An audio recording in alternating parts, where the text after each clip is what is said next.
Hey, Glenn. Oh, we're live. We're live. Yes. Man, we already have freaking 10 people. What? Do I am people not sharing. sleep in this country? Or this Sharing is world? caring. Hello, Mark Rodriguez. Mark, my brother, how you doing, man? I guess we're not the only night owls, Glenn. No, we're not. We have Corey listen, Calvin. feel free to share to the groups because my Facebook, for whatever reason, it gets moody and it does two different types of shares. And tonight it's doing the kind that doesn't let me forward it on to anyone outside of the public. When it says share to group, I did that. But there's my buddy Doug McCloy, Dr. Doug McCloy. Hello, Doug. Hey, Kim, will you share it to the Extra Mile group for me? I will. Thank you, sir. Doug Kuzma, Sherry Hayes, Kyle, Andriata. Am I saying that right? Yeah, Kelly Holmes. So. Oh, hey, Kelly, I got to tell you something. Listen to this. So, hey, Kellen Ann, how you doing? Kelly Combs, though. I want to go back to Hello, Kellen Ann. So Glenn calls me one day while him and his amazingly beautiful, amazing wife are in the drive-thru at Chick-fil-A in Dallas. And I said, dude, what are you getting? And he told me, and I said, have you ever had the lemonade milkshake thingy?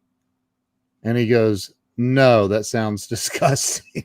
Or something like that. I said, dude, it's like their lemonade with vanilla ice cream in a shake thing, and it will change your life, man. and Kara was in the car with him and she was laughing. I said, I'm serious, you guys have to try this thing. It's unbelievable. And over the next couple of weeks, my life was changed 1 pound at a time. I continued adding pounds, and my gut reaction was, hey, thank you, brother Ken. Because they gotta it's keep good, me girlishly, isn't it? Ken, they have to keep me girlishly slender. They do, because here's the deal, brother. We haven't even talked about this aspect of the show, but at least a couple of times a year, the Tiger Beat is calling me, and they want to see me with my shirt off. The Tiger Beat. Yeah. I thought that was a teenage magazine. Exactly. And so periodically they'll say, hey, dude, we'd like to see you with your shirt off. And I can't be drinking those key lime pie shakes, even though they are right up there, like 1 or 2 shelves down from my faith in God. It really is. It's like God, family, key lime shake. Look, she said, get it with diet lemonade. And then you have nothing to worry about. They're fat free. It's fat free. Isn't that kind of like wearing a condom and not referring to it as cheating? Oh my God. I mean, really? It doesn't have to go there. Well, we're talking about a milkshake. So anyway, listen, we are still not hung up on. I don't want to say hung up on. We are, and see, my buddy Doug, who's in the ministry, says, great order. That's right. God, family, and then the milkshake. Yeah, he likes the milkshake being in position 3. Nice. Hello, Joan Anton. He said, wow. Then you back it up with that. Well, it's okay. Oh my gosh. Listen, God I believe in, one of the most impressive pieces of work is that he gave us a sense of humor. And I believe in using mine. I absolutely believe in it. It has saved my butt. Doug is one of the funniest people you would ever talk to. Well, then he understands the value of it. All right. So, Weldon, you haven't missed anything yet. We're just talking about the lemonade milkshake at Chick-fil-A. But what we want to talk about tonight is, we mentioned it last night. I'll mention it again. There's this woman that Glenn and I were on a panel with the LA Tribune after the vice presidential debates if that's what you want to call it, last week. That is what it was called. I don't think it's what took place, but it's what it was called. Yeah, we have yet to see a debate on any presidential level. But anyway, so we were asked to be in on this, and somebody was in the comments, and literally, like, said to Glenn in the comments, Glenn, do you not even revere life? Revere. And I was like, oh God, I hope he didn't see that, because that will send him off. And the reason I thought that is because this dude won't kill a spider. Like, he will not kill. He goes walking into restaurants, looking at the ground, making sure he's not stepping on ants. Like, he's making sure that he's not stepping on any bugs. He will pick them up and move them out of the way. That's how much this dude reveres life. And so this woman said that, and Glenn he did see it, and he waited his turn to talk. What are we eating tonight? Salmon? No, but I do want to show the audience. It doesn't have any dead animals in it, does it? Oh, whoa, that looks good, dude. It's just some broiled chicken with a salad. Oh, that looks good. Right. So I guess that answers the question, are you a vegetarian, Glenn? Right on the heels of he saves spiders. That's probably the least appropriate time for this meal to have arrived.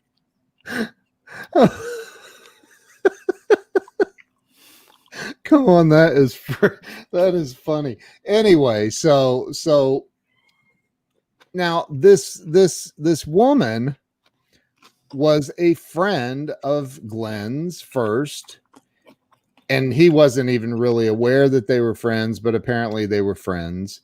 And then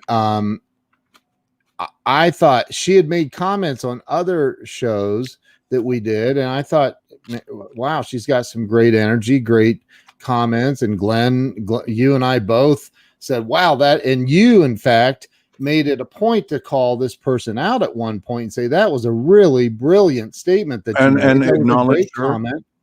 I acknowledged her. I praised her for it. I was enjoying her consciousness. And then there was a follow-up message of this person wanting to use Glenn's soundbite to promote themselves. Just going to throw that out there. But which I approved. Which you approved. You said absolutely, because it's true. What you said was true, and I loved it. So far everything's great. Yeah.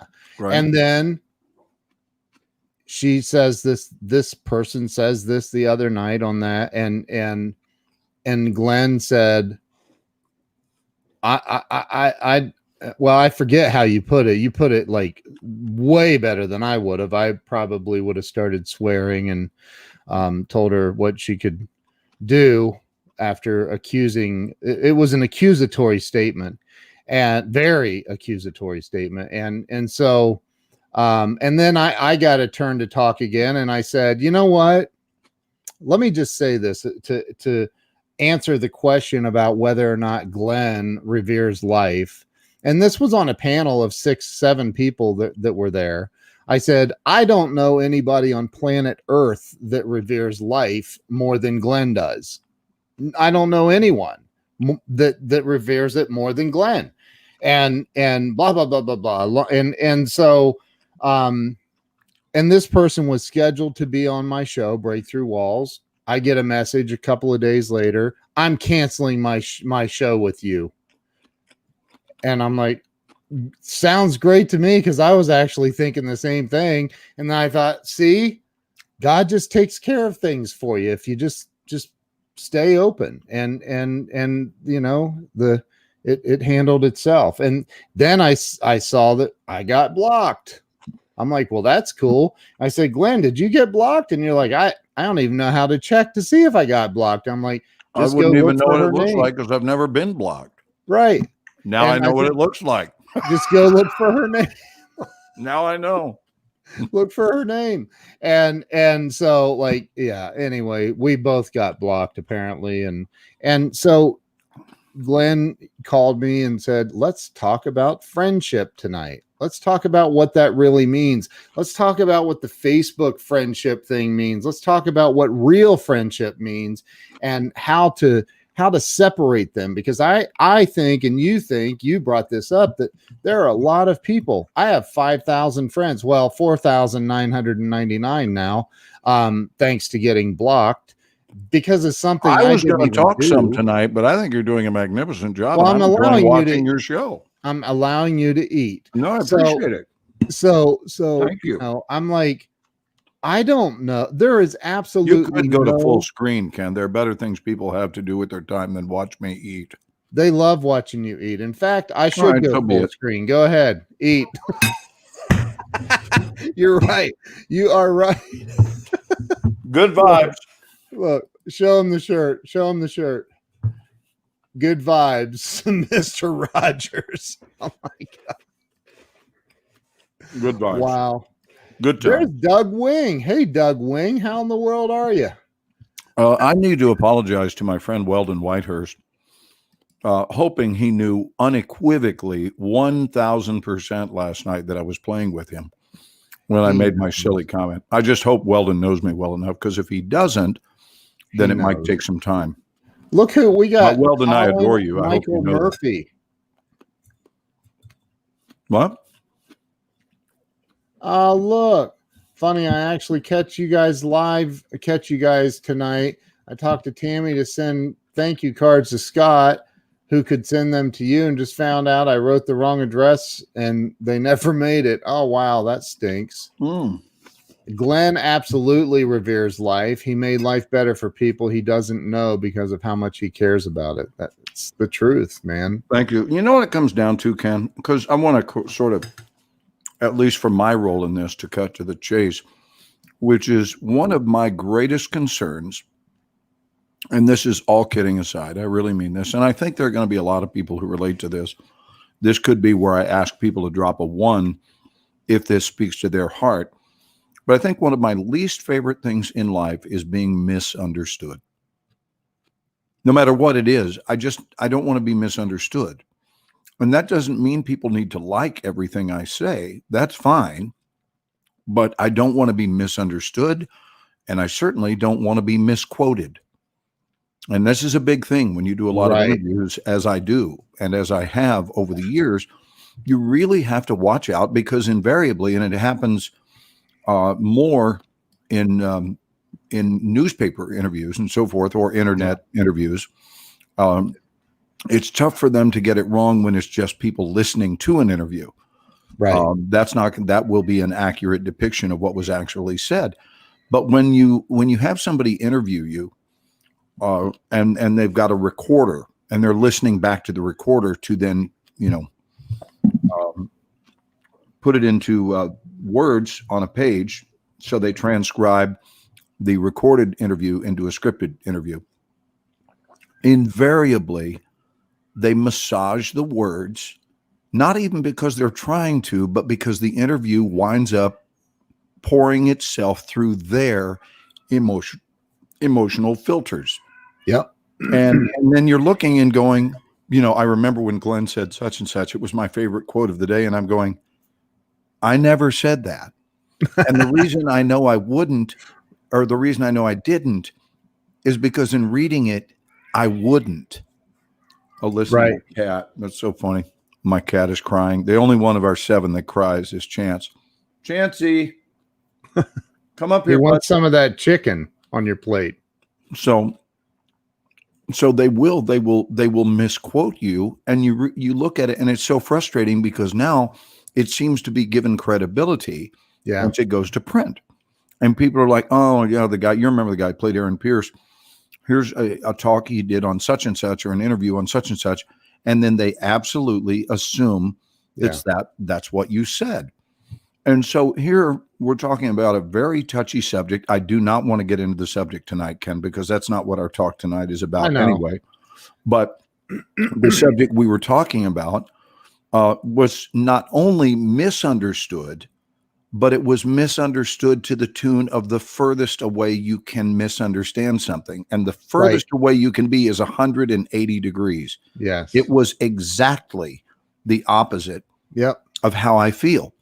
And Yep. so the blocking that occurred out of a misunderstanding. And all I want to say to all of you is, first of all, if that speaks to you, if it bothers you to be misunderstood and or misquoted, drop a 1, because I'm curious, have you ever been profoundly misunderstood? Or have you been understood to say something that was 100% opposite of how you feel? If someone ever were to say that I was someone who didn't believe in God, for example, that would be 180 degrees off of how I feel. Yeah. And so I would never want something like that to go to print, because it's not how I feel. And then when people react to something that's inaccurate, now they're doing something that wouldn't have even been done if they had simply slowed down. Look at these ones. Yeah. If they had simply slowed down and considered that there's a chance that maybe I misheard something, whether it's you, me, anyone in this audience, be certain that you heard what you think you heard. Right. So that what you're reacting to is an accurate depiction of what you've decided you're reacting to. And this is why the thought about friendship and the distinction, Ken, between friendship and Facebook friendship. Now, I know we're going out live on Facebook, and certainly we do value the people that we interact with. But Ken and I both sit at the maximum number, which, by the way, is meaningless. It doesn't mean anything. It certainly doesn't allow me to wake up with a loftier sense of self-esteem because I have 5,000 Facebook friends. Right. It means nothing. And if I were to have approved everyone that wrote to me, then I would be, I don't even know what it would be. It would certainly be well over 50,000, because back in the day when we were doing 24 and stuff, I would have people writing all over the world every day. And even the 5,000, the criteria is that it always had to be either someone that wrote a really, really detailed note. Yeah. Or that there's some sort of soul connection, there's something, or more of those were friends of friends.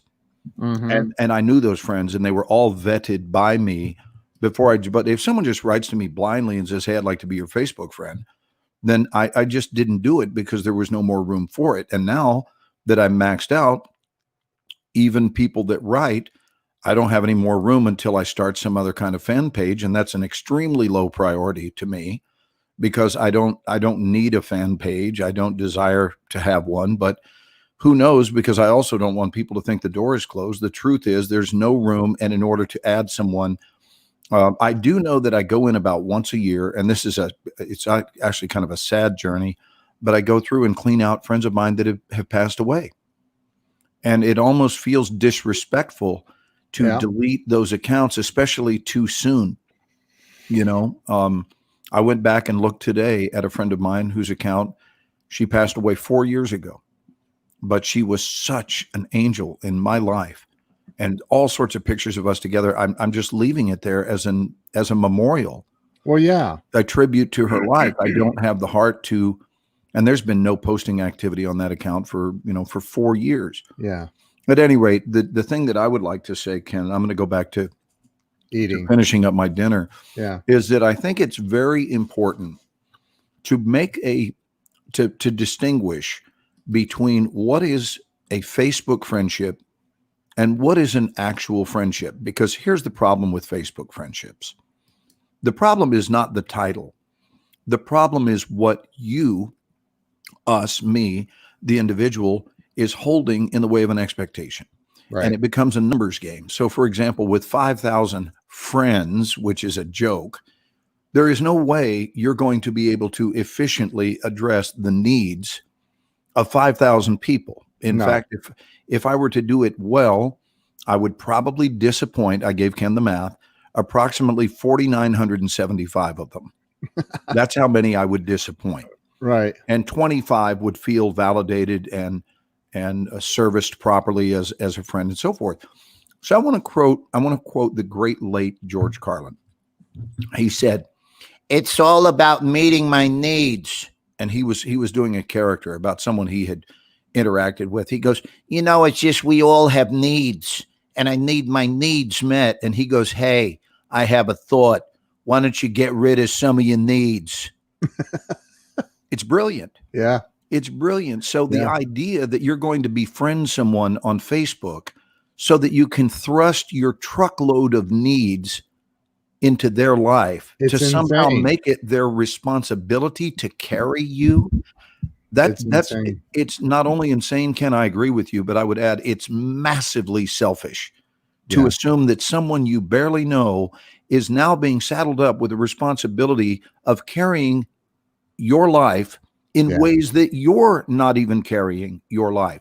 Right. So this is where we spill over into something that I feel incredibly strong about, which is self-reliance. Yep. Every one of us has a responsibility while we are here for our ever so brief dance to be self-reliant to the fullest extent of our ability and to not lean so heavily on others to do our job for us. Yeah. We all need help at times, that's for sure. We need encouragement at times. We need leadership at times, guidance. We certainly need forgiveness. We need all of those things. But the truth of the matter is those are an inside job. And if someone can also along the way help us out, then consider yourself blessed for that. But do not, under any circumstances, make your care someone else's responsibility, because that is a recipe for disaster. And especially with Facebook friends, just be grateful that someone's there to say, "Hey, that's it. Hey, I think that there are and I've met a lot of people like this, man, that, and this isn't taking any individual person's inventory. But there are people on social media, and I mean, I've been using, chat and everything else since way back in the day, 1994, is when I first started using internet relay chat, IRC, and I had friends on the online that I would talk to all over the world, learning how to use different software and things that I was using for my business. And so, it was I remember talking to the first dude I met, this guy that he was a hacker, but he was a programmer in Australia. And I remember thinking, man, I can't believe I'm talking to somebody on the freaking other side of the world right now. Well, now that's an everyday occurrence, but I do know that there is this, there are a lot of people who don't have the ability to, maybe they've lost their ability to, or they don't have the ability to, communicate effectively in real life with people. Mm-hmm. Right. And so I'm gonna let you eat your dinner, bro. Thank you, bud. And so, they've somehow lost their ability to communicate effectively with a real human being and have a real relationship. So they form these relationships online, these friendships, and they're, they think they're something that they're not. And it absolutely, it breaks my heart. I also know that, that people, there are certain things like like doing text messaging. Not sometimes, a lot of times, what you're trying to say in a text message doesn't come across the way that you intended it to come across. And when I used to teach sales training, I would tell my salespeople, you got to pay attention.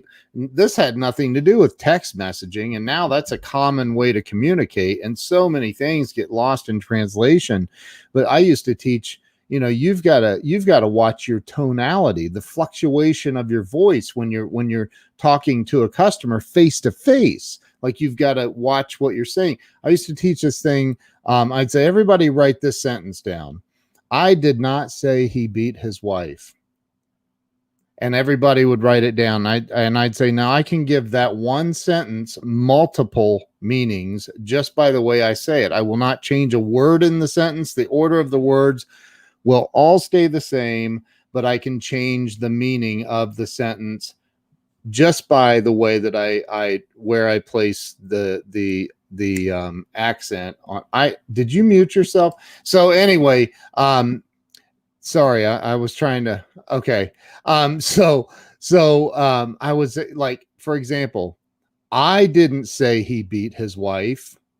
What are you implying? You're implying I didn't say it. Somebody else said it, right? I didn't say he beat his wife. What are you saying there? I didn't say it. I typed it out. Maybe I sent a text message. I didn't say he beat his wife. Here, Mark, that's a better one, isn't it? I didn't say I saw him kiss his wife. Right. So whatever. But what, the point is when you're having a conversation with somebody face to face, you've got to pay attention to the way that you say things and how you're saying things, or it can be taken out of context. When you're doing this stuff over the internet and Facebook Messenger and text messaging and all of these different ways of communication that we have now, you have to pay attention to, if it's like, if I'm talking to somebody and it's like, if I'm talking to somebody and it's a real heated conversation, I try to make it as brief as possible in text messaging. And if it needs to move beyond that, then I go, look, we need to get on a phone call and we need to talk, or we need to sit down and have a face-to-face meeting and talk about this, because I think that we are losing the truth in text messaging. You cannot express emotion in text messaging. You cannot express, you can't express anger, disappointment, hatred. I mean, right. It's being lost in the translation. It's getting, things get lost. I guess you can express anger and all of that, but see, even then, the recipient of that text message could take that too far.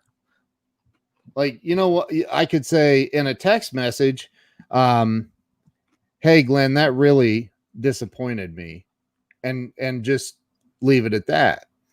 Well, Glenn might see that text message come across and go, well, what disappointed you? Yeah, what was he referencing with the word that? What do you like? And then all of a sudden Glenn's like on the defense, and now he's mad at me and calling me things in his mind, and he's like, oh, I guess this is the end of our friendship, and then it escalates, and he may fire off something like, yeah, well, I hate your beautiful brown hair. You didn't just say that, and then we're going back and forth, and all of a sudden you have something out of nothing. No, I meant the game I was watching on TV, dude. It really disappointed me. What are you talking about? Look at Mark's comment, Mark Rodriguez. Components of influence: words 7%, voice 38%, body language. That's it, dude. That is it right there. And so that's what, again, you don't have any of, you lose the voice and body, you lose most of the translation in your messages on text messages and through Facebook Messenger and even comments here. You guys can comment on here. Like Yasmin says, Mr. Mukesh Deco. See, I've completely lost the translation of that. I don't even know what that means. So I don't know, man. I just think that it's like you on that interview the other night, and we were talking about the debates and it was like, it was completely, yeah, now add a mask. Right, exactly. Because then we can't read facial expressions, and I've seen studies where it's like babies, we learn at a very, very young age to read facial expressions, and now we're losing a lot of that.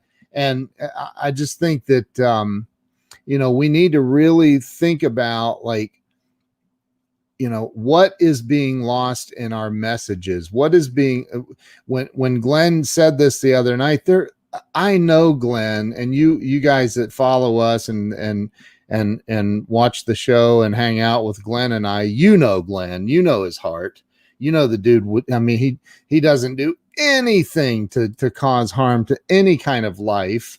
And so this thing that occurred the other night, it was completely taken, 180 degrees away from what Glenn. You're muted, dude.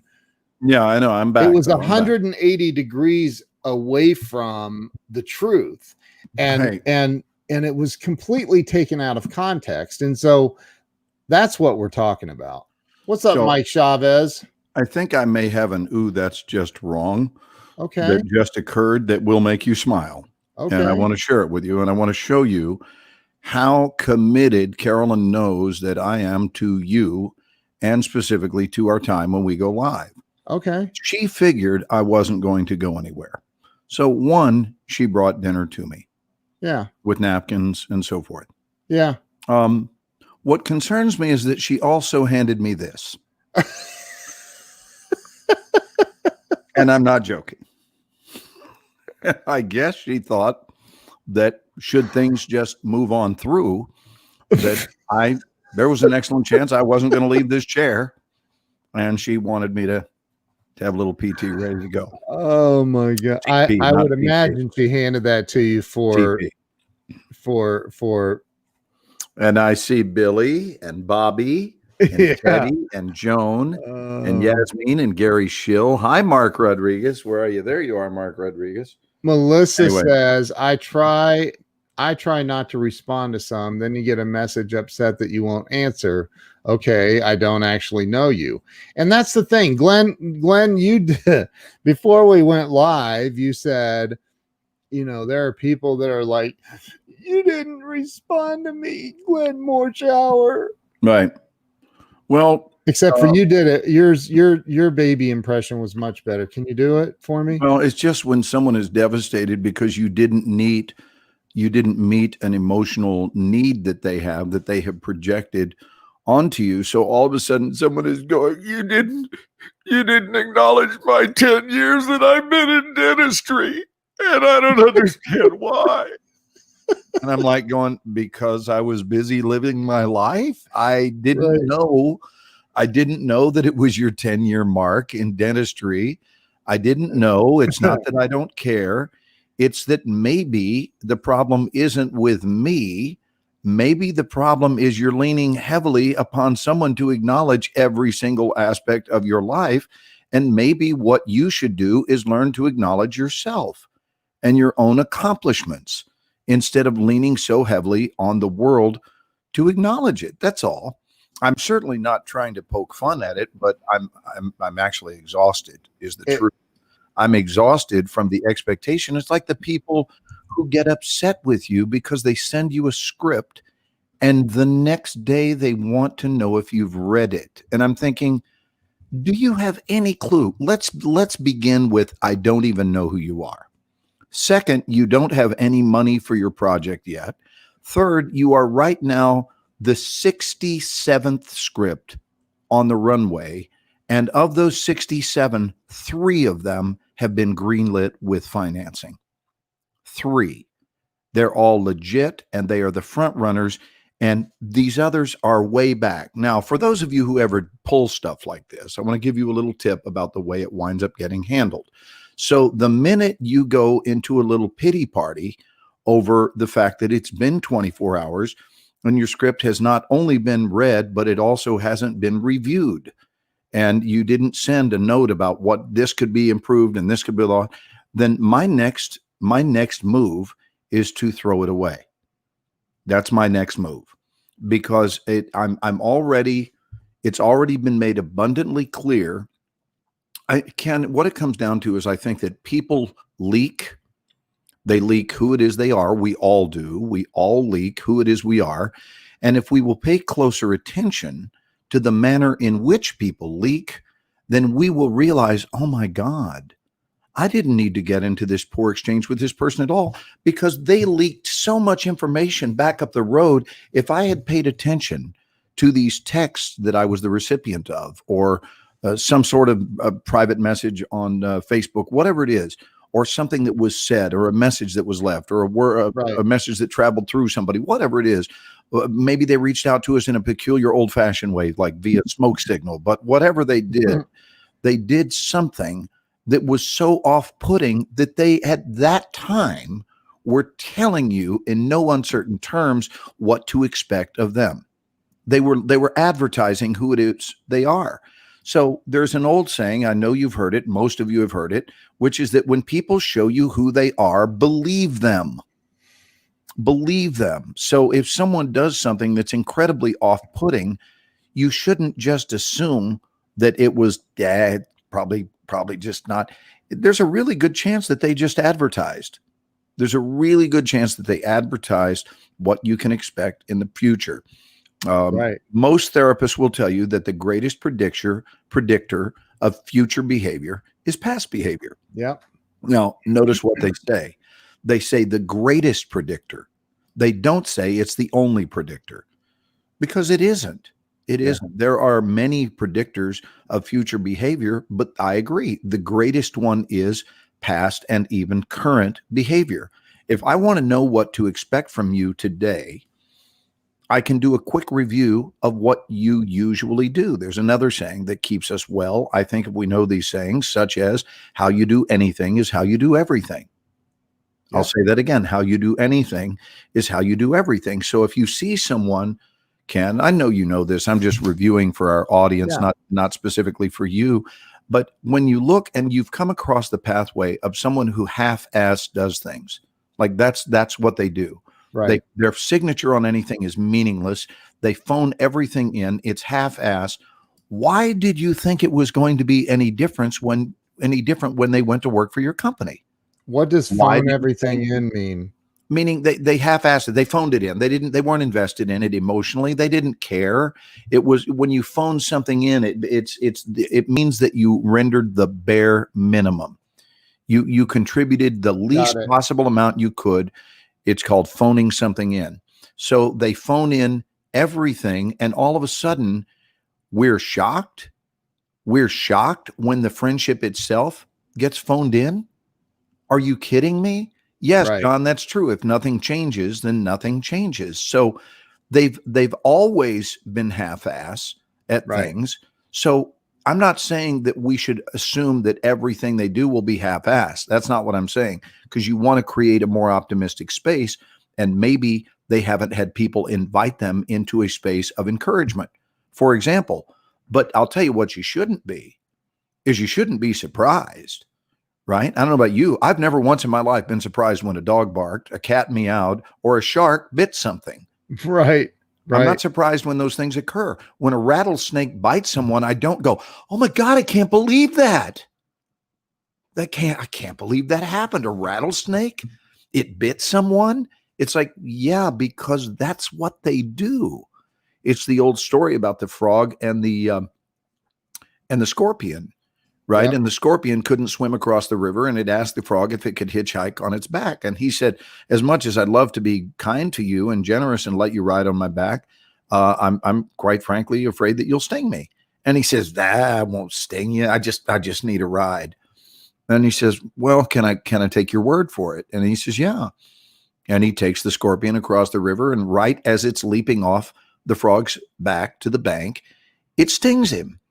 And the frog says, what's going on here? As it's really hurting. And it says, you said you wouldn't sting me. You promised. And he looks back and he goes, but I'm a scorpion. That's what we do. Exactly. And that's not a negative outlook. It's just called be smarter, be wiser, and notice what the prototype is that you've chosen to interact with, because there is a severe likelihood that the behavior you run into is going to be congruent with the prototype you're dealing with. If you were dealing with a different prototype, you would be experiencing a different behavior. So a lot of times it's really on us. I would say most of the time it's on us for having unrealistic expectations of others instead of just realizing, they showed me exactly who they were, and they've made several bad business deals in a row. And here I just got hung out to dry financially.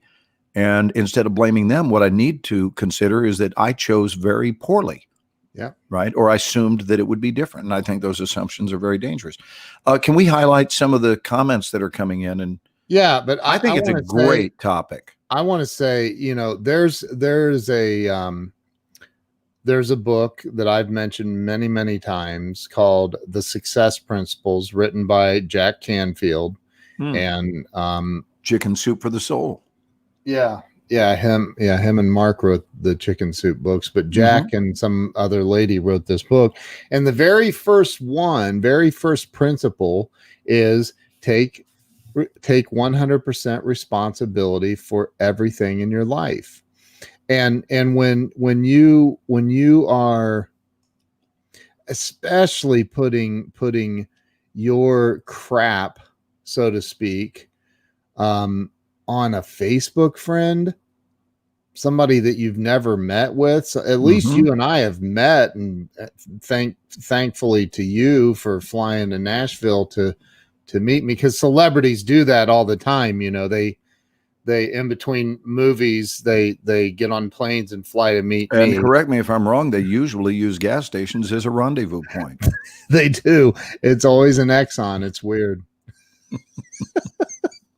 but taking responsibility for your life, man, is something that's difficult for people.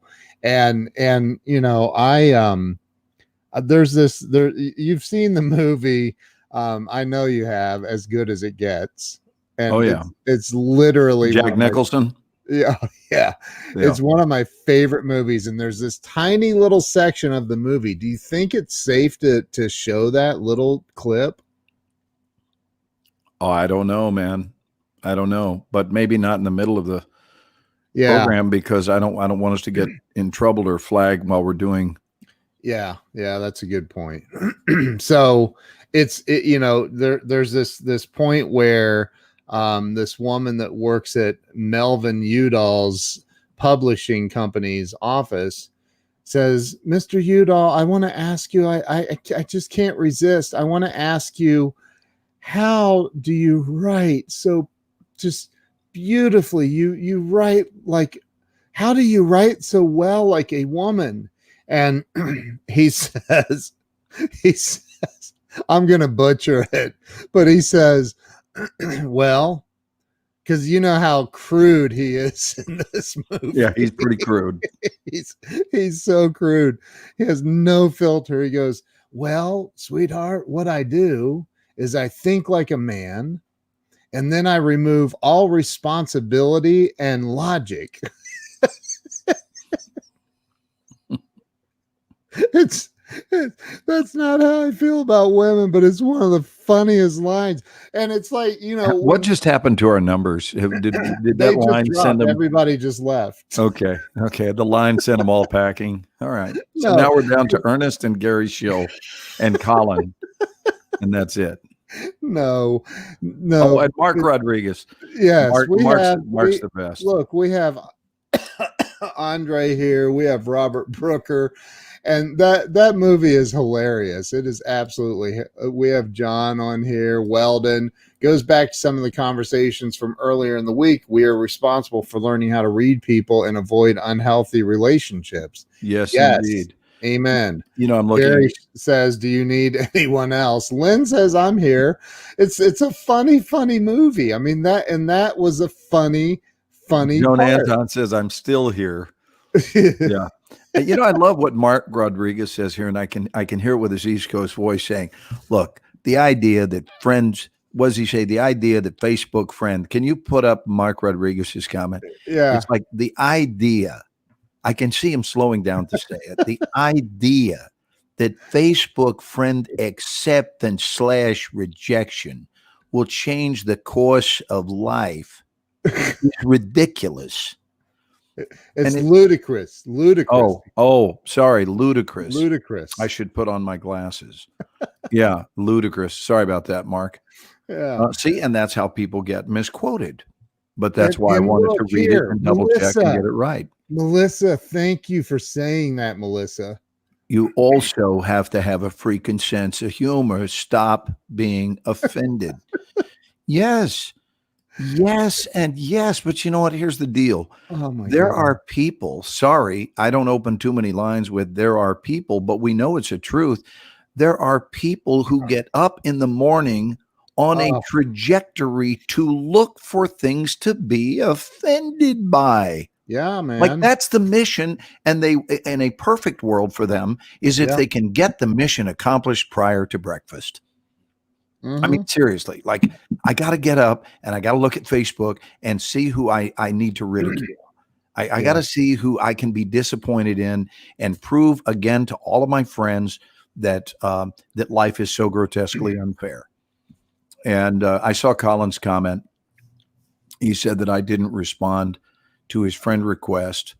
And he says, I've never been so sure that it wasn't at all because they didn't like me. But since that one block, you now have a spot for me. All right. Well, I'll go back and look and see if it did anything to my numbers.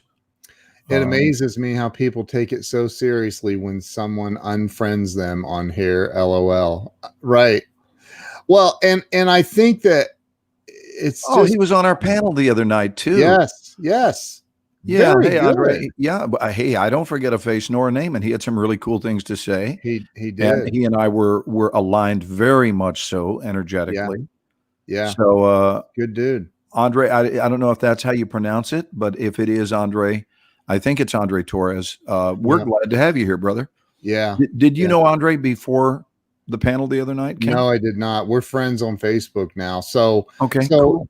Yeah, now I can look for reasons to be offended by him. Right. Right. Which John just blows me away. I don't take myself too seriously. That's it. Yeah. I'm looking at more comments. Putting some more. Don't agree. Yeah. Right. Well, the thing is, let's go back to this misquoting thing. For example, I was eating dinner and I didn't get to chime in to something you said when you said that somebody beat their wife. Okay. So there's a sound bite. And this is why the audio tapes are not admissible in court. And here's why. So what the full sentence was in Monopoly. Right. So the full sentence was someone saying that they had beaten their wife in Monopoly last night and it felt wonderful. Right. And they were laughing about it. And the quote came out that he had beaten his wife, period, and it felt wonderful. And all they did was delete in Monopoly. They didn't add words. They deleted it. Or maybe they weren't paying attention. And when they were listening, they didn't hear you say in Monopoly. Right. And it's because they were so busy being triggered by you saying that you had beaten someone that it was taken out of context. I didn't say he beat his wife in Monopoly. No, but you get my. I know. I'm reiterating your point. It's so what weird. Did Sherry say? Go ahead and read it. So weird. You're talking about expectations. My son had to write a story to tell that an expectation of the story was so you learn it at an early age. He's only in 3rd grade and learning through distant learning. That's awesome. Drop a 1 if you've played Monopoly. I'd be curious. I'd be curious if we did have anyone that was playing Monopoly still. Abigail and I have been playing some checkers, and she hates the fact that I have 42 years on her at the game, But anyway, well, anytime you can beat up on a child and destroy their self-esteem, I think it's just wonderful. I help her throughout the whole game. Okay, good. I do. You're a good dad. I am. I still don't let her win. There's no second. I don't help her that much. Are you kidding me? I don't help her win. I help her strategize. I help her see mistakes she's making. I let her move her checkers back. So, I just think that if people would stop, you know, Kyle Wilson sent me a really nice package of books, a gift today. I got it today. And it was just some really nice stuff, Zig Ziglar stuff and Brian Tracy and his books and wrote these really super kind messages inside the books. He personalized, sign, really, I mean, unbelievably nice message. And I'm like, he said in there, you know, you are, I forget exactly how he put it, but you're basically congratulating me on all my successes in the book I'm in with Jeffrey Gitomer and all this, saying because you're helping so many people. And I think that if we would remember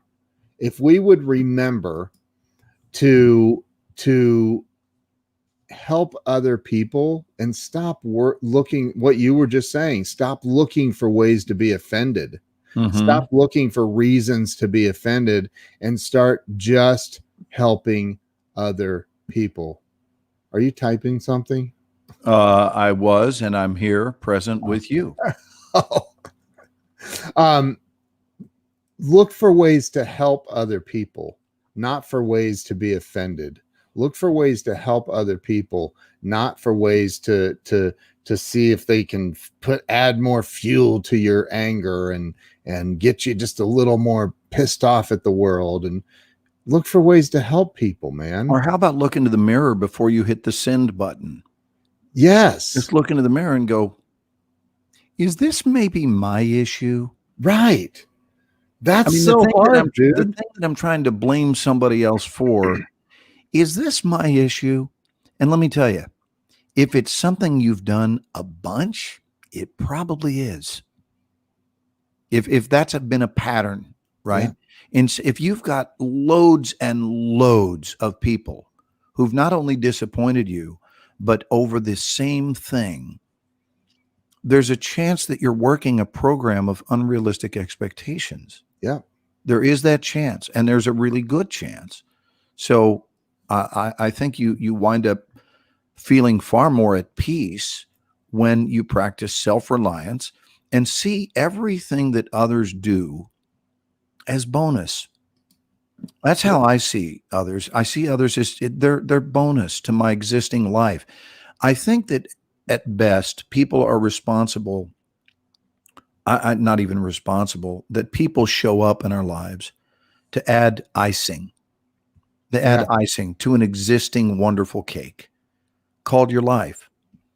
And the life that we build is really assembled between whatever we believe in, and that way it leaves it wide open.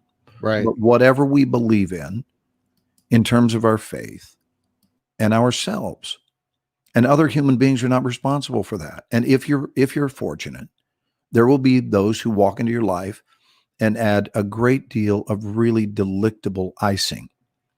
And some will even add writing on top of the icing, where they put a special message of love and they leave that inscribed in your life.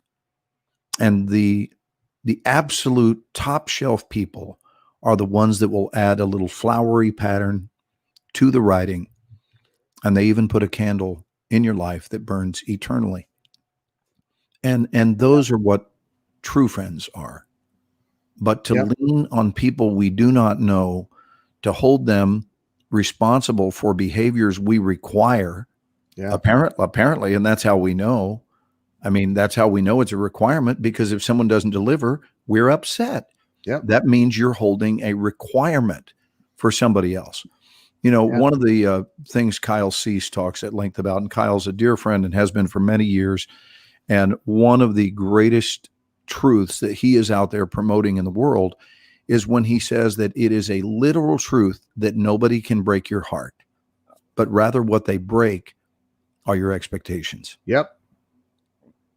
And man, oh man, is that worth triple highlighting as a core truth. Yeah. Nobody breaks your heart. They break your expectations. So if you're not holding a laundry list of expectations and hoops for people that you require that they jump through for your personal contentment, then you Right. find that you're not going to be walking around disappointed in people all the time. Right. Because you haven't made them responsible for things they're not responsible for. What did Colin say here? Why is Glenn so much better at saying what we're all trying to say? That's probably why he's famous and I'm a bartender. Well, I don't think that's true. I mean, you probably interact with as many or more people, Colin, as I do. And Yeah. God knows that bartenders have long been known to be therapists. Yep. I know that's true because people get to your bar and a lot of people drink some, some sauce, and it loosens up their mouth and their truths. Yeah. Say, for a lot of people, alcohol can be truth serum. Yep. And so all of a sudden their walls come down and they start telling you the truth. So I think you're in an anointed position, Colin, to reach out to human hearts in a very significant way. So, bless you for how you serve others. Oh, Yeah. and barbers as well. That's true. Yeah. Barbers as well.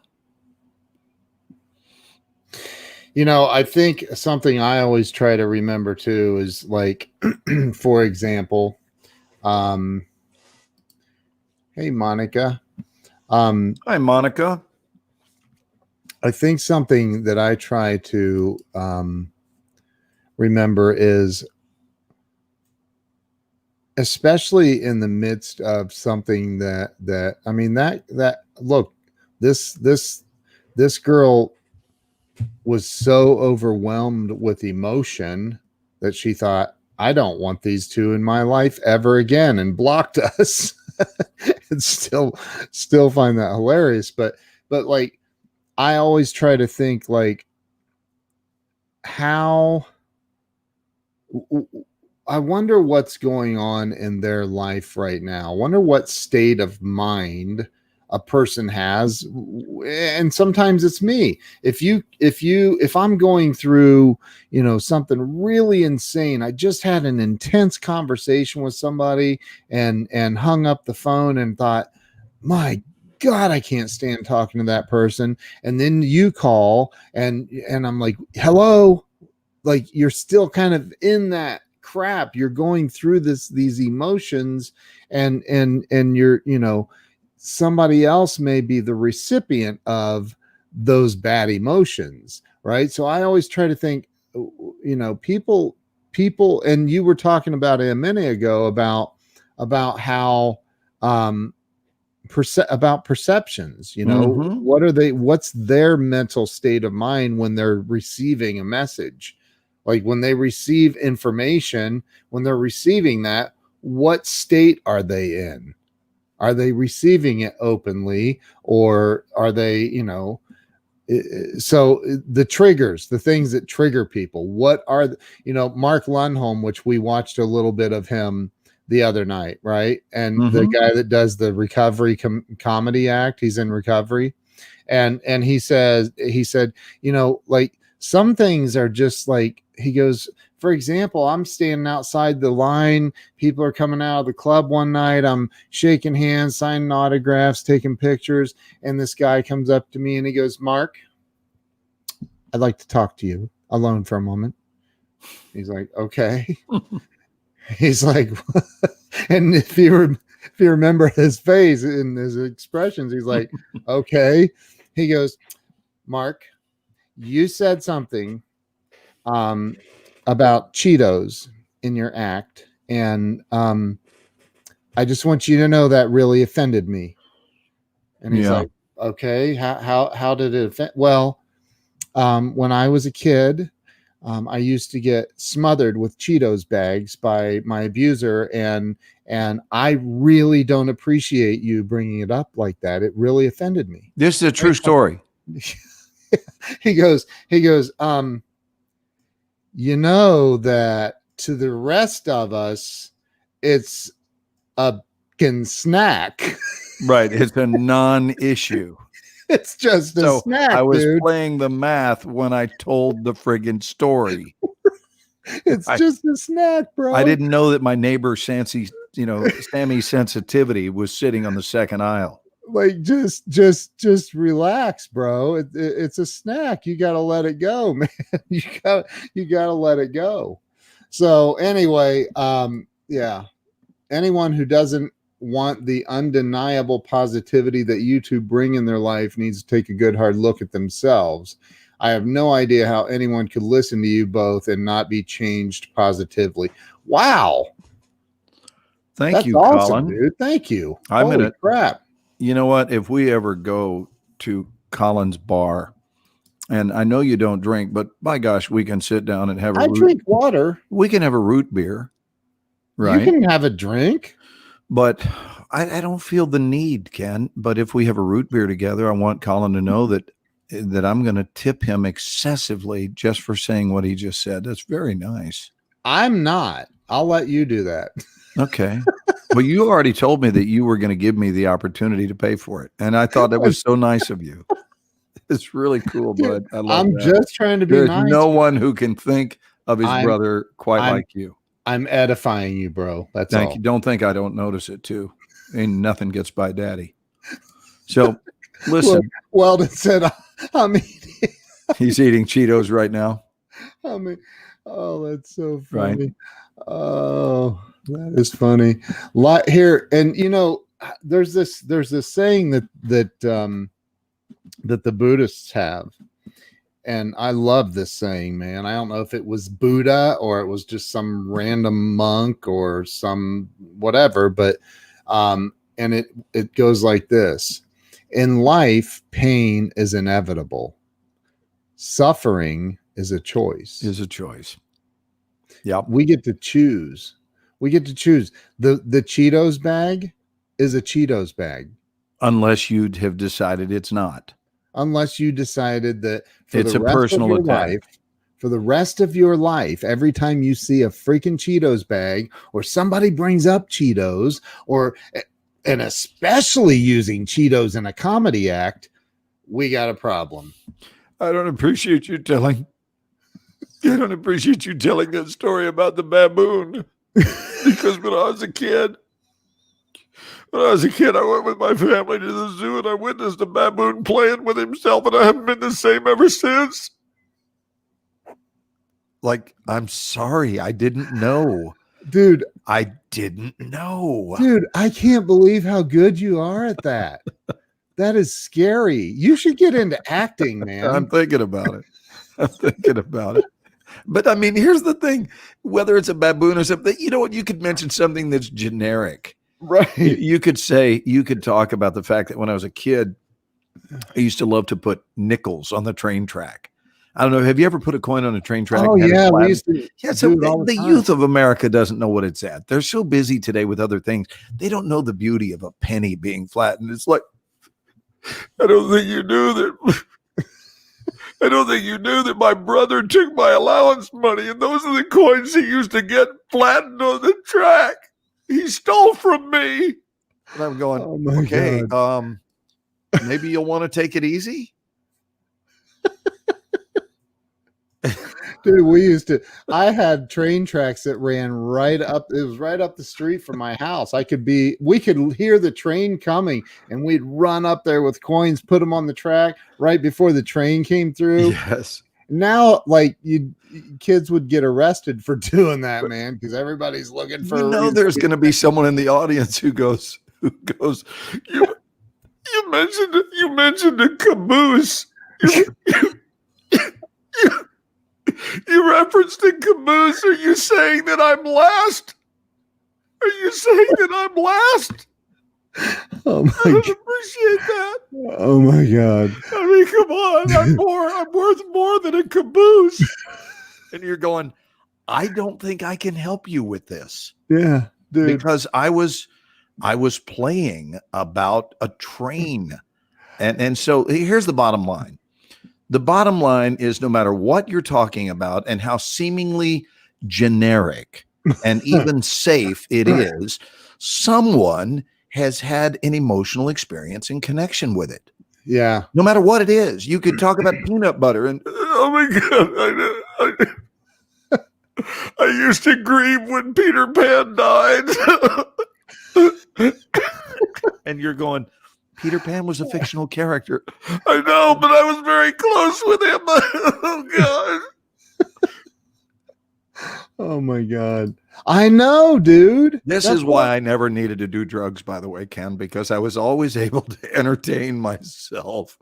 And just anyway, so please know that I'm not making fun of sensitivity. What I'm saying is quit blaming others for your sensitivity. Right. That's all I'm saying. Go get your sensitivity addressed. Look, look who's here. Oh, hey, Mo. Nice to see you, brother. Good to see you, bro. People will talk anything. I think he means take anything and turn it into something negative. Right. Joe says, I don't want to peanut butter. I was attacked by Mr. Peanut as a kid. Right. I mean, you know that someone's going, I somehow think you're trying to make fun of my planter's warts. It's not fair. I was talking about peanuts. I was saying that I'm a fan of Planters peanuts. I like to eat them. Oh, why would you eat my warts? It's not nice. Like, okay. Dude, there people are. I'm offended by the word died. How insensitive. My great grandfather knew somebody who died. It's, dude. Oh my goodness gracious! It's unbelievable, man. Mo and Joe are here. We can start the show, but you know, dude, that is the. Hey, did we ask people to share it out, Ken? I think people have, man. I know we're not going to be on that much longer, but while we're here and we're feeling playful on a Saturday night, go ahead and share this out if you would. If you know other night owls that like to have a good time, we're committed to having a good time, and from time to time we say something that's reasonably intelligent. Don't dwell on it. I'm stronger because of it. Exactly. Good. And here's the thing. Listen, if you're having a hard time, add laughter. Just add laughter to your life. Take things and see the absurdity in them. No matter what you're going through, find something that you can smile about. Another good thing to do is add value to someone else's life. If you're going through a hard time, like, you know, people are like, I have 5,000 friends. I can guarantee you there's one of your 5,000 friends that could use a hand, help with something. It may be a phone call. It may be a $20 in PayPal. It could be whatever, but you know, Melissa is chilling at the hotel. That's awesome. Lynn shared. Ernest shared. Lynn's one of your Grow Live Academy folks. She is. I like me some Lynn. She's awesome. She's in the Grow Live Academy. So is Joe Ingram. He says, I hated my uncle and his Mr. Peanut costume. I'm still scared of top hats. Which is also why Joe has refused every Monopoly invitation I've ever offered.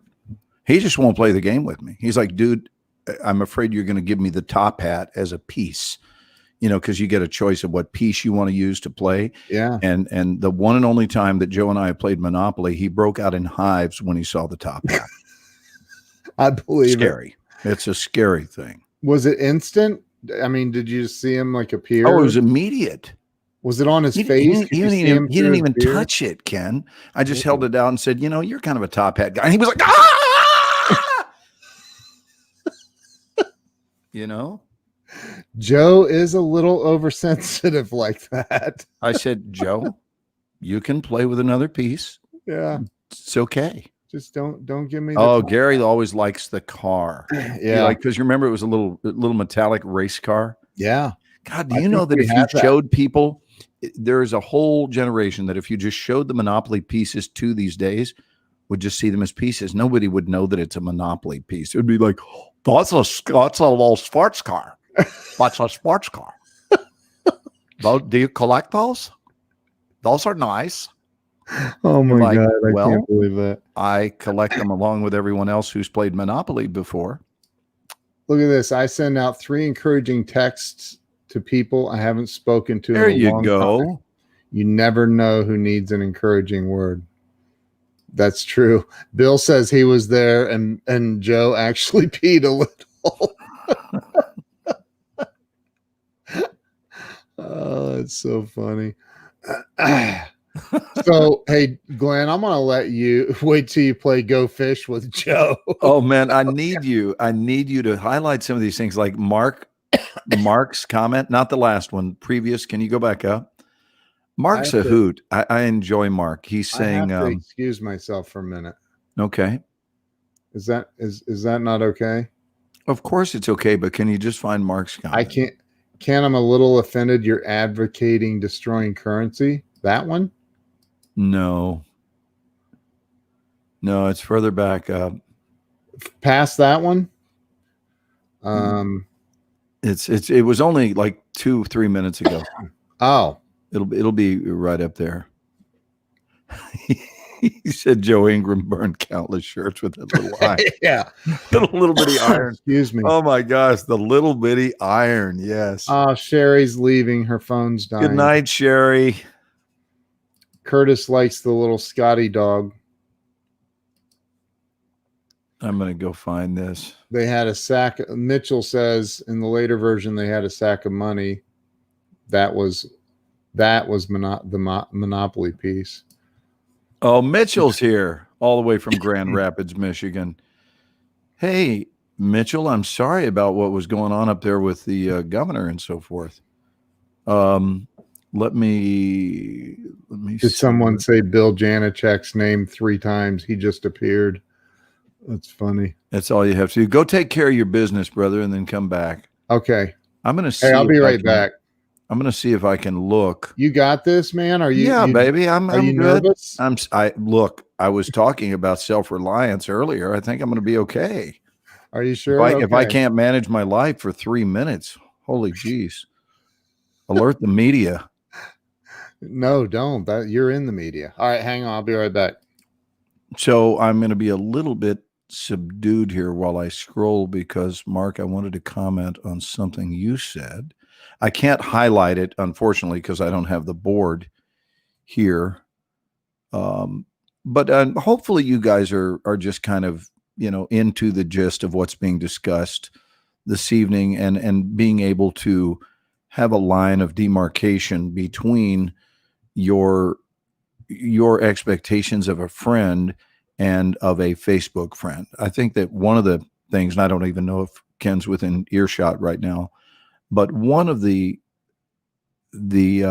reasons that I think the inventors of Facebook, and I'm theorizing, I'm just theorizing, that the inventor of Facebook, Mark Zuckerberg, designed it, and subsequent things online, is that they knew deep down inside that you can invite Chris right now, Bill, if you want. I'd love to see Chris. He's my bud.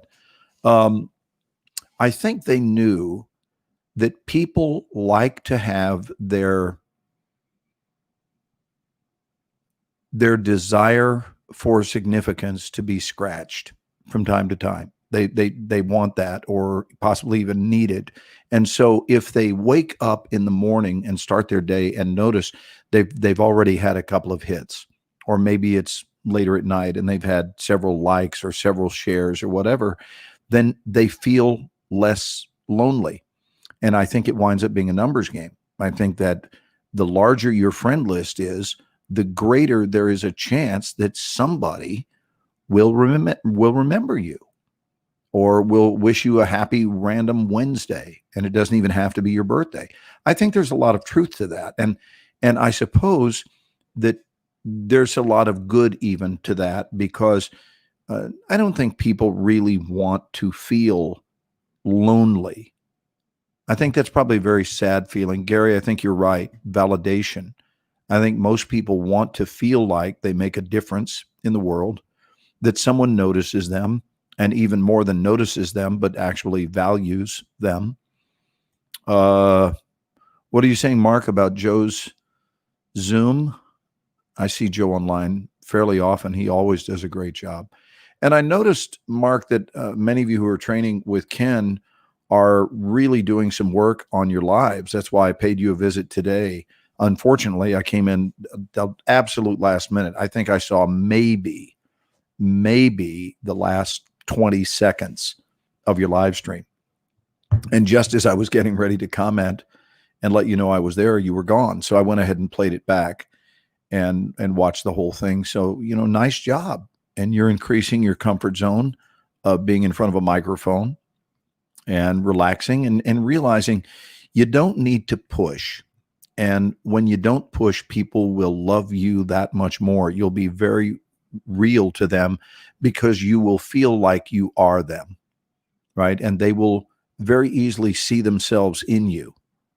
Just know that. That's one of the great truths of live streaming. Live streaming does not need to be a performance, but for those of you that are learning to live stream, I would offer you this, which is find an upbeat voice. It's not artificial. It's not artificial at all. It just means think in terms of the fact that you, all of us, listen to our voices all day long. So are you someone who you would want to listen to? Are you that someone? Vocally, do we hear, for example, a voice that is charged legitimately with enthusiasm? Is your voice charged with love? Is it charged with the desire to help and to connect? Those are very real questions. So, for example, if your regular voice, and I'm not making fun, I'm just giving you an example. If your regular voice is like this, there is a very good chance that you're going to annoy people before you actually make a difference in their lives. I want you to just take a look at that because our voices are shaped by experiences we've been through. And that's why people who have been beaten up by life, and I mean legitimately beaten up by life, will seldom have a corresponding upbeat voice. You almost never see this.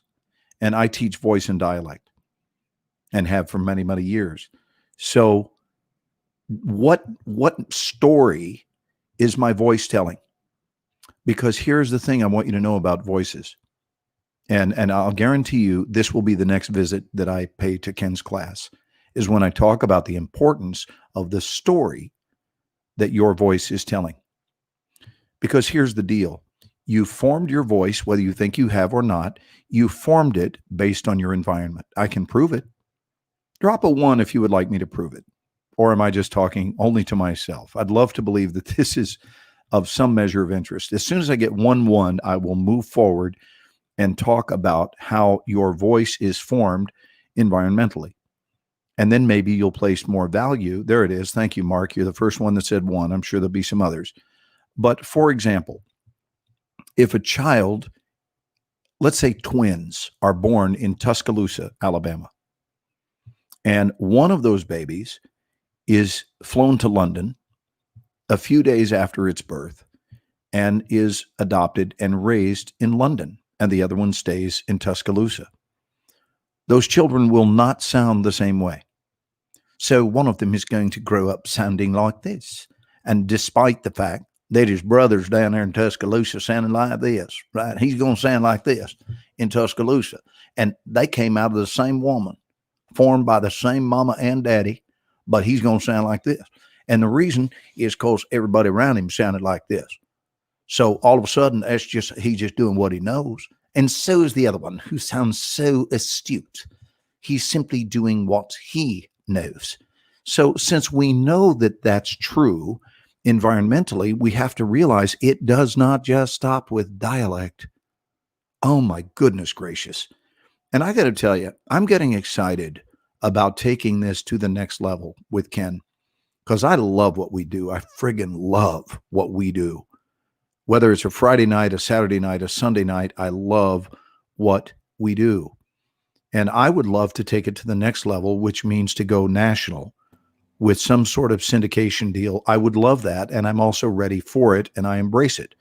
So that being said, since we're absorbing their vocal patternings, and that's why some of us talk like this, Right? And it's also why some of us talk like this, because we are surrounded by everybody who's going to talk like this. And you never know, right? Sometimes you go down under and you've got people sounding like this. So all of a sudden you sound like that. And what you've also got to know is you're not only taking on their sounds, you're taking on their emotions. So that if the people who raise you or the people you're being taught by are for whatever reason downtrodden themselves, and they're using a downtrodden tonality, this innocent child all of a sudden is talking like this. And it's very tough. I'm just saying, it's very tough to get excited about a motivational speaker who takes the stage and talks like this and says, I want to talk to you today about, what? Let's just say joy. Okay. You know, so I want you to stop and realize that your voice, I don't know how much you heard of this, Kent, but I was offering some thoughts on live streaming that your voice is telling the story. And here's the deal. I want to encourage you to make sure your voice is telling the story of who you are and not the story of who you were. Most everyone you meet, their voice is telling the story of who they've been, which may or may not have a friggin' thing to do with who it is they've become. So in that sense, they are tethered to their own past. This is a whole talk that I will be doing. My next TED talk on is the powerful influence of your voice. So listen to your voice. Watch yourself when you go live. What are you telling? Are you telling the story of someone who is ready to rock and roll? Are you ready to energize people? When people watch you live, would they wish to emulate your energy? Right. Would they get excited about the opportunity to purchase something from you? And I'm not talking about being a con man. I'm not talking about that at all. I'm talking about going ahead and getting excited about your life first. First and foremost, get excited about your life. Fall in love with your life. Yes. Just as it is. And then systematically begin making improvements, and all of a sudden discover that for the first time in my life in years, goodness, somebody just told me I have enthusiasm in my voice. That's what people want to listen to. Yep. They don't want to listen to how pissed off you are about life. So it's just something to think about. That goes back to what we were talking about a little bit ago. I mean, there are people in this world that are always looking for reasons to be offended.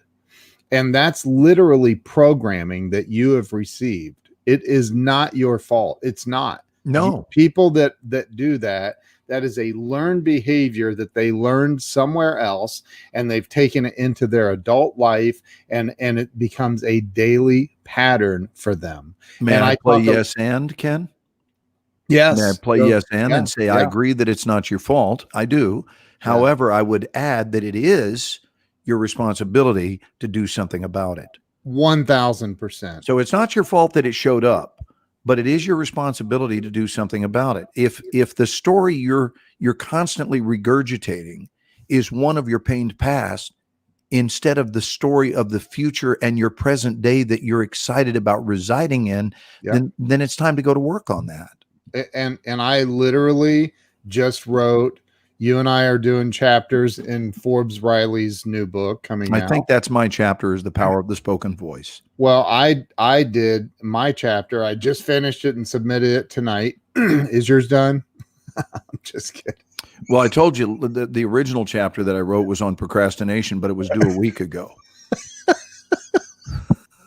So I submitted mine tonight. Good night, John. Hey, good night, John. Thank you for being here.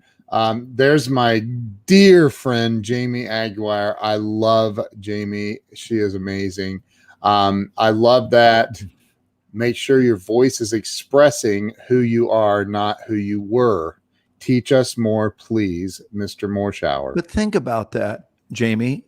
It is the truth, but it's something rarely, if ever, do we hear anyone speaking about. That what's happening is people are forever regurgitating their emotional resumes. And very few people you meet, very few, are actually residing in the here and now. They are mostly rollovers from yesterday, and in some instances yesteryear. But how many are fully present just in discovering what today is? Like what's going to happen today? Yeah. And so even their tonality is weighed down by their pinged past. And so they're coming at you. And if they're slunched over, if you look around, you go, what are you slunched over about? Like, what are you Right. hunched over about? Is there anything that's bad about this? This is like our first date. Are you okay? Right. And you're going, yeah, it's just, I guess it's called the weight of 48 years sitting on my back. Yeah. Or whatever. And you're going, but like roll them back, Sit roll up, them man. back, roll them back, sit Yeah. up and get ready and see, is there anything in this moment right now, not from your past, but right now, here in this car where we're sitting and we're talking, is there anything currently that's pressing down on your back? Right. No. Well, then it's okay for you to feel the absence of that. Yeah.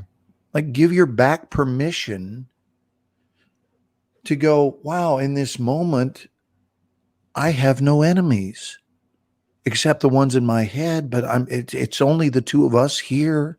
Yeah. And you seem genuinely interested. Yeah. And you're not being disrespectful. You're actually being very polite. And I think I want to greet this polite, wide open version of a human with an opened version of me who seems ready to receive the current me. Yeah. Instead of to continue punishing me like all of the other perceived enemies that I've had in my life. And I'm actually expecting you on some level to just take a number and be my next enemy. Yeah. Or be the next person who has some way, in one way, shape, or form, wronged me. And it's like, but that's not what's going on. You're not even in reality. You're so blinded by the lenses of your past that you can't see who's right in front of the tip of your nose. Look what Joe just said. Don't feel defeated, feel featured. You are the star of your own movie. Well, that's only entirely true, Joe. I love that. That's just entirely true, brother. Colin says, we struggle to find value in ourselves. We look for validation from others in the hopes of finding the value for which we were originally searching. We do. We put so much on what other people think. And I'm not saying don't listen. I mean, look, if there's a bunch of people saying, Glenn, it's the reason that I mean, you do the TV show with Fox, the Resident. Let's go ahead and plug it. You're going back to filming here in the next week or two, and if they, I mean, these networks do these polls to find out what fans like and what they don't like, and if they got a poll in saying, we just think that if it was a 90% of the audience said, hey, man, we think we would like, what's your character? Marshall Winthrop. Marshall. I was going to say Marshall. Marshall has an edge to him that I don't have. So it's down here a little bit deeper, and he's got an edge. Yeah. Oh, yeah. But if they said, we think we would like Marshall without the beard, clean shaven, and 90% of them said that, well, the network would probably come to you and say, hey, guess what? We found out. Right. And I would say, you're paying me the right amount of money to use a razor. Right. They probably would even say, hey, we put one in your trailer. Like, good night, Lynn. Shave it off. Good night, Lynn. Good night. So yeah, man, I think that we need to, people need to stop taking themselves so serious, man. Like, relax.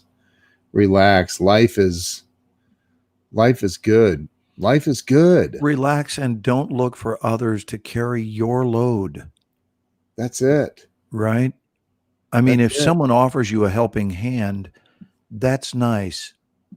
Just don't move into requiring it. Right. Don't require it of them. Appreciate it when it's offered. Be thankful. Why Don't would saddle Collins, them up with a responsibility like that, though. why would Colin's mom still love you on The Resident? What did you do? I guess I did some things to piss her off, but she somehow Even though still you loves did me. that one Exactly. thing, Despite my behavior, she still loves me. see how, but see what that's the topic of this show, and you know that's not what Colin meant, but that's what we're talking about, man. You can take one little tiny part and find a reason. You know what I mean? Like, Right. with Or anything. maybe there's a carryover. You know, I talked about the carryover from yesterday or yesteryear, where Yeah. even though she looks and that's Marshall Winthrop in front of her, what she sees is Wayne Lowry, who lit a boat full of teenagers on fire And and sent them out to perish. And in she's that like, other, yeah, I haven't forgiven you for your previous behavior. yeah. I don't know that his mom sounds that way. She probably What's doesn't. that's from what was that one? Oh, Hold Colin on. says, Don't tell always me has that. loved you. Huh? She said, sorry, always has loved you. What that show Well, but is, you know, sometimes people really might have an opinion about something else. Oh, wow. I secretly wish Marshall was my dad. Glenn's Who my said favorite, that? even more so now that we get to personally get to know him. Jamie, that's sweet. Aw, Thank you, honey. Thank you very Jamie. much. Jamie needs to meet you. You'd love, and her daughter Renee Mhm. was she is gorgeous. She's absolutely stunning, gorgeous. She was runner up to Miss California, I think, or and she was Miss Sacramento. I forget the Does title. Jamie Yeah, live out on the West Coast? yeah, they live in California. Nice. I told him get the hell out of there, but anyway, so she Jamie put in what Renee's titles are. Was it Miss Sacramento or Miss? I forget what she's. Hey, she's Weldon's beautiful. going Betty by. He says he's signing off because he's going to church in the morning. Oh, Weldon, I would like you to know that you've been going to church for the last 2 hours. I just want to shed light on that this is your nighttime church service. yeah, That's what so we funny. esteem ourselves to be, clergymen of the night. Colin says his mom likes you more than she likes him. So you've done your job. Good job, dude. Wow, that's disturbing on some level. Don't you think? Yeah. Miss Greater Sacramento, Yeah. USA. And Miss California, US International. Whoo, nice. She and You got to introduce her to Yasmin. Because Glenn actually goes, he's friends with Brad Sham, and Brad is the voice of the Dallas Cowboys. So Glenn, Well, you are now friends with Brad Sham. Yes, I well. am. But Glenn has been down there and hung out, and you've met the Cowboys, right? I have most all of them on the team. So I know her daughter was. I don't know if Jamie can tell us. I don't know if she can tell us or not, but she was Dak Prescott. She had at least some messaging going back and forth with Dak. Oh, nice. And I don't know if they ever dated or got serious or what. I haven't talked to Jamie in a while. But Weldon gave us an amen on us being clergymen of the night. Thank you, Weldon. I should have said, "Can I get an amen?" after you said that. So Joe Ingram feels it's important to announce that he was runner-up in the Stay Puft Marshmallow Man lookalike contest. Where's oh my God! Why don't I see that? Did comment? Dr. Bill win that one? What happened? Look, Who won Dr. Bill says, "Get out of California" with a K. That's funny. Oh, there it is. Stay Puft Marshmallow. Frank Ingram says, "I was Mr. Butterball 6 years in a row." We Hey, have Gary, both Ingrams. Gary Schill, you have got to, if you don't know him, and you have got to meet both Joe and Dr. Bill. And Frank. And Dude, Frank. Frank, have you met Frank? I have not, but I want to. Oh, look, she was a pro seriously, cheerleader Gary. for the Oakland Panthers. Wow. The Oakland Panthers. Yeah. I Isn't don't that know. like a hybrid between the Raiders and the Carolina football team? Well, didn't the Raiders move to Vegas? They did. What's the Panthers? I've never heard of the Oakland Panthers. Rane is she's laughing, Uncle Ken. Did she okay, since Rane is listening, Rane, did you go out with Dak Prescott? Oh, it's indoor arena football. Indoor arena football. Got Okay. it. The Oakland Panthers. Got it. Wow. Frank is awesome. I got to tell you something. Frank put some funny stuff on Facebook. Oh my Nice. gosh. The world can really benefit greatly from that. Hey, Gary Schill, consider yourself introduced to Dr. Bill and Dr. Joe Ingram, both doctors for many, many years. One is a doctor of chiropractics, and the other one is a doctor of humor. He is funny. Both him and Frank are both hilarious. Anyway, dude, so It's late. look. It's late. Huh? It's late. I know. We're wrapping up. It's 2:03 a.m. But here we on do the it East night Coast. after night, and it's just beautiful. Dude, we're like the male version of Delilah. And you know what? We actually return messages, unlike Delilah. That's true. I'm just saying. I'm Maybe rapidly outgrowing my infatuation with her. maybe Delilah is fronting. You think? I don't know. I mean, she saw the message. I made a nice video even and sent it to her, and a nice text. And but you don't have a way of verifying that it actually reached her, do you? It shows on Facebook that she read it. So yeah. Oh, wow. Okay. Yeah. Well, let's open tomorrow night's segment with abusing her, shall we? With what? Abusing her. Good night, Joe. Only one of us is a real doctor. Me. Oh my God. Joan, we will see you tomorrow night, my love. I will also see you in class. Yes. One of these days, Dr. Bill and Dr. Joe will sit in on my Zoom class.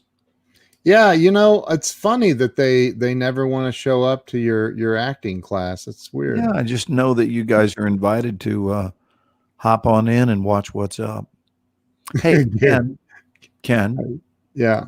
Before we go, yeah. I know it's time, but it's just 3 minutes. For those of you hardcores that have stayed with us, we like to pay you off. You know that. We like to give you a little bonus, something, something. We call it a little something, something.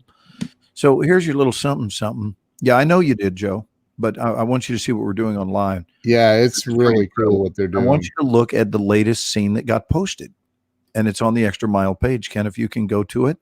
It just got posted tonight. It's a scene between Perry and Tony and these two actors. It's only a few minutes long. But you're not talking about the one. Oh, the one I showed you last night? Or the night before or whatever. No. Look, a little credit, would you? Okay, they had a friendship. She and Dak. It was complicated because it was at the beginning of his career. Rane said, "Love you." Tell her I said I love her too. All right, it's on Facebook. Yeah, go to Facebook page for the Extra Mile Acting Workshop, all classes. It's private, guys. No offense, it's private. If you're a member, if you are an attendee of the workshop, then that's how you wind up getting in. But that's the only way. It's reserved for our members. Ken is a member. I'm a member. I'm a lifetime member. You are. Is it Extra Mile all classes? You're like 6 months into your lifetime membership, aren't you? I know, it's crazy. Are you as excited all about classes at the 6 month mark as you were day one? Is it all classes? Yes, all classes. Okay. It'll be right near the top of the page. They just posted it tonight. It's with Perry and who? It's with Perry and Tony. So Mitchell's here with us tonight. Mitchell, I do this, brother. I do this. I show off the scenes on our show. Jamie, thank you so much. Completely received and appreciated, dear. I got good vibes tonight. Good vibes. You know, it's tough to be pissed off when you wear a Mr. Rogers t-shirt. I just want to throw that out there that some people resort to drinking heavily or whatever. I just want to tell you, if you want to cure your mood, just go purchase a Mr. Rogers t-shirt, because Oh you my put it God. on and immediately one of two things happens. You either start channeling Mr. Rogers, or for Right. some reason, sometimes there's a little baby step that when you put it on, you channel Floyd the Barber from the Andy Griffith Show first. And it's like, Andy. And all of a sudden you go, I think I feel okay. Oh my Just God. feel okay. Okay, I'm going to share my screen here. Yeah, do it. Because you're going to have to show Hello, me. Gary Schill. You're my neighbor, brother. We're going to say goodnight here in just a couple of minutes. But thanks for staying on, you hardcores. And I'm going to show you a little extra. It'll be right near the top. That, I mean, on your thing, I don't even know. Wow, that's a different one. I don't want to put that one on because I haven't seen the replay of that one. That may be it right there, the one that's dark. that's you and I. No, oh, is it? That one Yeah. is? Yeah. Okay, then go ahead, and we don't need to watch our show within our show. No, we That do would be not. funny is to show a clip of our show from our show. No, keep going. Yeah, we don't need to do that. I thought it was here. I mean, I saw it tonight. Keep going. Is it in another one of them? No, Mitchell. There's Yeah, that's not it though. Mitchell, can you tell me, didn't they post it in the oh, it's in Tuesday Night Extra Milers. It's in Tuesday Night Extra Milers. I'm not in that one. Okay, but I can do a share screen, can't I? You sure can. Okay, let me do it. I just remembered it was in Tuesday nights. So share audio.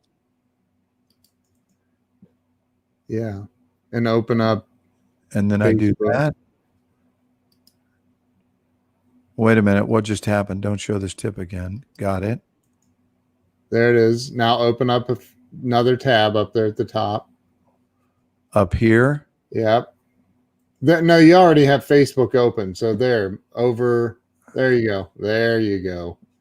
That's it. I was right looking there. at my dear friend that passed away 4 years ago. That's the woman I was telling you about, Ken, that was such a dear friend. And I just couldn't, I didn't have the heart Yeah. to let it go. It's, it was just very sad.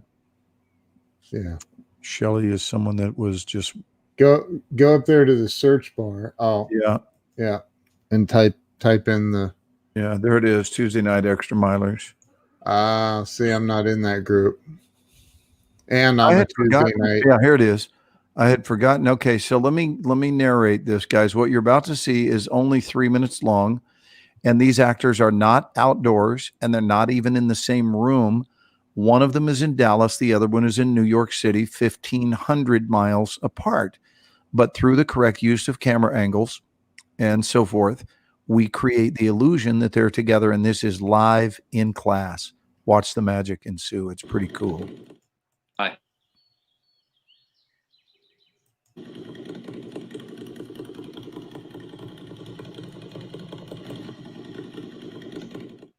Hi.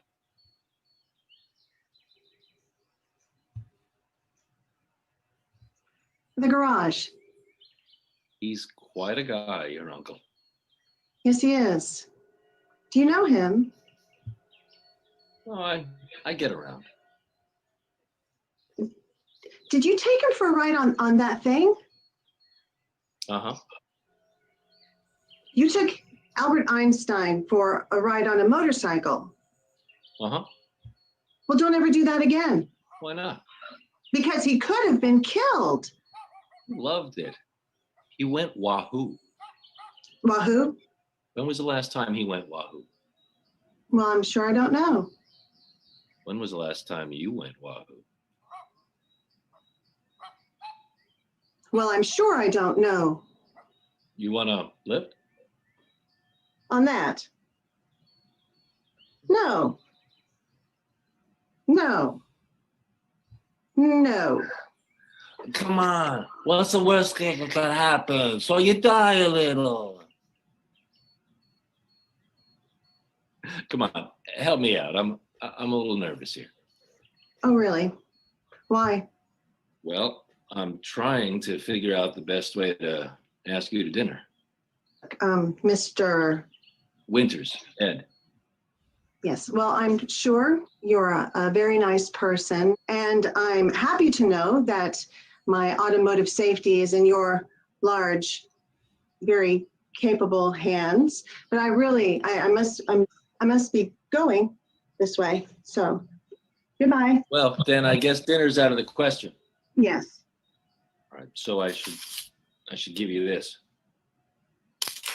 You found it. You left it. You fixed it. I polished it, Thank you. and I tightened the screws. I can feel that.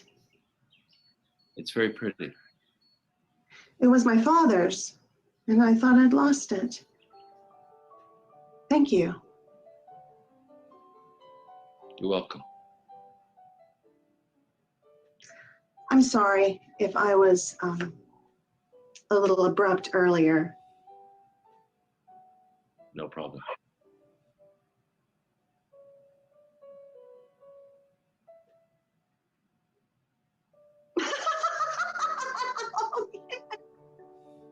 What?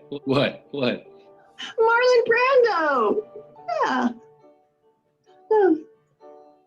Perfect. Yeah. Bye. Oh, no. Bye.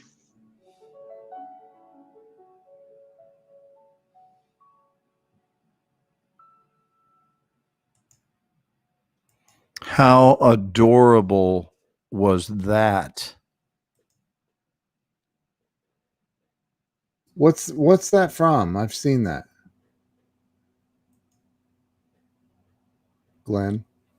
What was that's from the movie, hold on. That's from the movie IQ, which was about Albert Einstein. No, I haven't seen that. I've seen And somebody it's else. Walter Matthau. I've seen somebody else do that scene, I think, maybe in your class, because I've Yeah. not seen that. So, guys, first of all, how cool is that use of technology that those actors were working independently of one another, 1,500 miles apart with green screens behind them. And all they were doing was listening. They were just listening to the other one because they're not looking at the computer, because if they do that, the eye lines will be wrong. So what we encourage them to do is look at these. Just put a Post-it on the wall. I will guide them to what the correct eye line would be, the trajectory visually on both sides. And then the rest is up to them to fully emotionally buy into the experience that they're having, even though they're not. In their minds, they are. And to the extent that they're able to commit, it makes it real for us as an audience. And it's just magnificent. Yeah. So Awesome. that gives you an idea. Guys, we're going to say goodnight to you. Ken, thanks. It's been a pleasure spending another Saturday night. Love it, dude. We spend so many of them together, and every one of them is a unique blessing. So thank you. I'm a little concerned about you going back to filming The Resident, that we're not going to be able to do this anymore. I'm afraid your job's going to get in the way. Well, and I'll try to talk to Fox Television to try to bend their needs according to ours. Just see if they can adjust the schedule a little bit. No, That's here's all. the reality. The reality is there will be times, since we're on a flexible schedule, we don't do it every Friday or every Saturday, but Right. when I'm available, I will do it. And because it's a recurring character this year, I will have time. That's the truth. So Yeah. we love you guys. You want to Yep. take us out Love with you a video, guys. Keno? Yep, I will. You guys have a great night. Appreciate y'all being here. Thanks for stopping by, tomorrow. guys. Lots of love. Bye-bye.